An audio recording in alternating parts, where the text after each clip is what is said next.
to start the video now, Yeah. I think. I will. I share my screen. Oh, you are doing it? No, you are doing. Oh, okay. I'm doing it. So here, I share. It's fine. You see? Yeah. Okay, nice. I started. Thank you. Bienvenue pour cette présentation d'OpenLink. C'est l'appli qui vous manque aujourd'hui pour organiser vos projets. Elle vous permet de gérer vos données au quotidien et permet leur publication en un clic, tout en respectant les principes FAIR. OpenLink est open source et compatible avec tous les laboratoires. Dans OpenLink, la gestion du projet est basée sur le modèle ISA, pour investigation, study et assay. L'investigation représente un objectif du projet. Le study est une hypothèse biologique que l'on souhaite tester. Et enfin, l'assay dépeint une expérience, une analyse ou un modèle. OpenLink donne la possibilité de créer des liaisons entre des données provenant d'outils de gestion de données et la structure ISA d'un projet OpenLink. OpenLink peut également assister le chercheur dans la publication de ses données de recherche en récupérant automatiquement les métadonnées et en archivant ces données avant de déclarer cette publication dans un outil dédié, tel que Zenodo ou Dataverse. Laissons à présent place à la démo du POC d'OpenLink. Bienvenue pour cette démo d'OpenLink. Vous pouvez voir ici la page principale. On va commencer par se connecter avec mes identifiants IGBMC. Je vais vous montrer maintenant un cas d'usage sur OpenLink. On va partir d'un projet LabGuru et faire le lien avec des données des résultats d'expérience pour finalement publier nos données sur Zenodo. LabGuru permet de gérer au quotidien des expériences au sein de projets. Notre projet LabGuru contient un dossier avec 3 expériences. Pour les besoins de la démo, j'ai créé préalablement un nouveau projet vide sur OpenLink. En haut, nous avons le bouton Manage Tools qui permet d'ajouter des outils avec lesquels on souhaite s'interfacer. Nous avons ici 4 outils en comptant LabGuru. Homero est un gestionnaire de jeux de données d'imagerie, Seafile est un gestionnaire de fichiers et Zenodo va nous permettre d'effectuer des publications scientifiques. Il faut commencer par ajouter une investigation, c'est ce que nous allons faire. Et on va pouvoir créer des liens. Depuis cette page investigation, nous allons pouvoir faire la liaison avec le projet LabGuru. Donc tout d'abord sélectionner l'outil LabGuru et ensuite le nom du projet.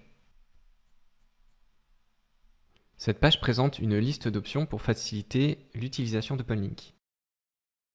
Et cette option, Link Future Dataset Mapping in LabGuru Experiment, est très utile car elle permet, lorsqu'on va vouloir lier des datasets à un assay, coller les URL correspondant à ces datasets dans notre expérience LabGuru de manière automatique. Je vous montrerai plus tard ces ajouts dans l'expérience LabGuru. De retour sur notre investigation, on a un lien donc effectué avec LabGuru et si on revient sur notre page principale, on a donc un study ainsi qu'un certain nombre d'assays. En cliquant sur un assay, on va pouvoir continuer à créer des liens et aller chercher les dossiers qui sont en Seafile qui nous intéressent ainsi que les projets Homero et les datasets derrière correspondants. Donc on va commencer à aller chercher des dossiers Seafile. Enfin, on va pouvoir lier donc le projet Homero qui nous intéresse.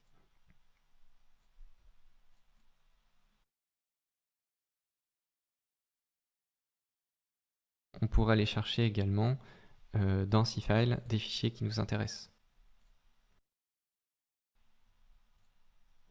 Et nous avons donc finalement ici des datasets Seafile, donc qui correspondent à des fichiers protocol result et un dataset Homero. Si on clique sur la petite pastille, on arrive bien sur notre dataset Homero Image Sales Data. Maintenant, si vous vous souvenez, lorsqu'on avait lié un certain nombre d'éléments depuis notre investigation, il y avait une option qui permettait automatiquement d'aller lier ces datasets dans notre expérience LabGuru.